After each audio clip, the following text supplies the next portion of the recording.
میرا ایک مسمانہ سوال ہے کہ یہ بابا فرید گنج شکر کو آلموسٹ فوت ہوئے 700 ایئرز ہو چکے ہیں، تو کیا انہوں نے بجلی دریافت کی؟ بجلی کو دنیا میں تو ابھی 250-300 سال ہوئے ہیں، تو اگر یہ لوگ بجلیاں قید کرتے تھے تو انہوں نے بجلی بنا کیوں نہیں لی ہے؟ آسمانی بجلی جو قید کرتا ہے وہ یہ والی بجلی بنا دیتا، چلے اس وقت ہی سمجھ لگی تو ان کو گوروں نے بتا دیا تو ابھی ہمارے پاکستان کی بجلی پوری کر دیتے ہیں۔ آج تک بھی کئی ایک علاقے ہیں ایسے جہاں پہ بجلی کے ایشوز ہیں تو یہ پوری کر دیں۔ یہ بالکل جھوٹی باتیں ہیں اور اللہ معافی دے، ہم اس میں کوئی بزرگوں کا مذاق نہیں اڑاتے، بزرگوں بیچاروں کو تو پتہ ہی نہیں ہوگا کہ ان کے نام پہ کیا ہو رہا ہے، اور یہ جو بجلی کا عقیدہ انہوں نے وابستہ کیا ہے، اللہ معافی دے، اس بجلی کے نام کے اوپر تو پوری سورت ہے قرآن میں، آپ کو پتہ ہے سورۃ الرعد قرآن حکیم کی سورت نمبر ہے 13 اور اس کی آیت نمبر بھی ہے 13 اور پارہ نمبر بھی ہے 13۔ کیا بات ہے جی، کڈی بڑی کرامت ہے، جس میں سورۃ الرعد کا نام آیا جس کی وجہ سے اس سورت کا نام الرعد ہے۔ وَيُسَبِّحُ الرَّعْدُ بِحَمْدِهِ، اور تسبیح کرتی ہے یہ گرج جو بجلی کی ہے حمد کے ساتھ اسی کی، والملائکۃ من خیفته، اور فرشتے بھی اس کی تسبیح کرتے ہیں اس سے ڈرتے ہوئے۔ وَيُرْسِلُ الصَّوَاعِقَ، اور اللہ تعالیٰ اس بجلی کو بھیجتا ہے، فَيُصِيبُ بِهَا مَن يَشَاءُ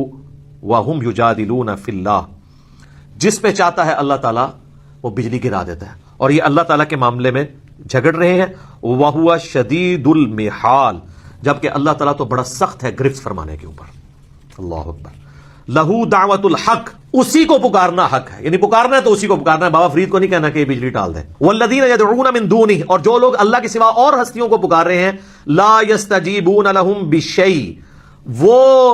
ان کی اس کسی بات کا بھی جواب نہیں دے سکتے، الا کباسط کفیہ الی الماء لیبلغ فاہ، اللہ تعالیٰ فرماتا ہے کہ وہ تو ان کی مثال اس شخص کی سی ہے جو دونوں ہاتھ یوں پھیلائے اور پانی کو کہے کہ آ جا میری پیاس بجھا دے،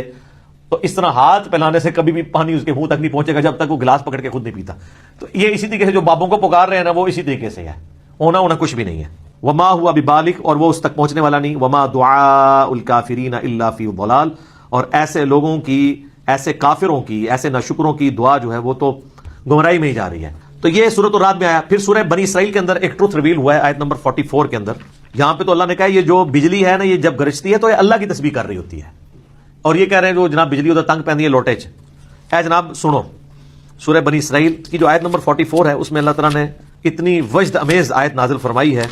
تسبح لہ السماوات السبع والارض، جو بھی ساتوں آسمانوں میں اور زمین میں ہے، ومن فیہن، اور جو ان کے درمیان ہے، سب اسی کی تسبیح کرتے ہیں۔ وَإِن مِّن شَيْءٍ إِلَّا يُسَبِّحُ بِحَمْدِهِ، اور کوئی چیز بھی ایسی نہیں ہے، إِلَّا يُسَبِّحُ بِحَمْدِهِ، وہ مگر اس حال میں ہے کہ وہ تسبیح کرتی ہیں حمد کے ساتھ اس کی، وَلَٰكِن لَّا تَفْقَهُونَ تَسْبِيحَهُمْ، لیکن تم ان کی تسبیح کو سمجھ نہیں سکتے ہو۔ إِنَّهُ كَانَ حَلِيمًا غَفُورًا، بے شک اللہ تعالیٰ برداشت کرنے والا ہے اور معاف فرمانے والا ہے، یعنی انسان اور جنات کی نافرمانیوں کو برداشت کر رہا ہے، ورنہ ان دو مخلوقات کے سوا جتنی مخلوقات ہیں وہ اللہ کی تسبیح کرتی ہیں اور تم ان کو سمجھ نہیں سکتے۔